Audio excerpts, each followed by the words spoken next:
Children अस्पताल लाहौर इंतजामिया ने बच्चे की गटर में गिरकर हलाकत पर रिपोर्ट तैयार कर ली। रिपोर्ट में किसी को कसूरवार नहीं ठहराया गया।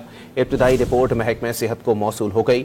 तफसीली रिपोर्ट में 1-2 दिन में जारी की जाएगी। रिपोर्ट के मुताबिक बच्चा एडमिन ब्लॉक के अकब में वाक़ खुले मैन हॉल में गिरा। 3 साला बच्चे की गुमशुदगी पर वालिदा ने सिक्योरिटी एहलकार को बताया। सिक्योरिटी एहलकारों ने बच्चे को तलाश करने की कोशिश की।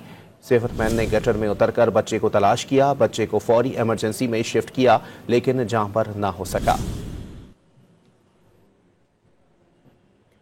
चिल्ड्रन अस्पताल लाहौर इंतजामिया ने बच्चे की गटर में गिरकर हलाकत पर रिपोर्ट तैयार कर ली। रिपोर्ट में किसी को कसूरवार नहीं ठहराया गया। इब्तदाई रिपोर्ट महकमे सेहत को मौसूल हो गई।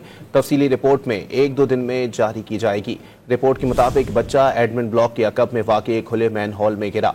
3 साला बच्चे की गुमशुदगी पर वालिदा ने सिक्योरिटी एहलकार को बताया। सिक्योरिटी एहलकारों ने बच्चे को तलाश करने की कोशिश की। सेफ्टमैन ने गटर में उतरकर बच्चे को तलाश किया। बच्चे को फौरी इमरजेंसी में शिफ्ट किया, लेकिन जान पर ना हो सका।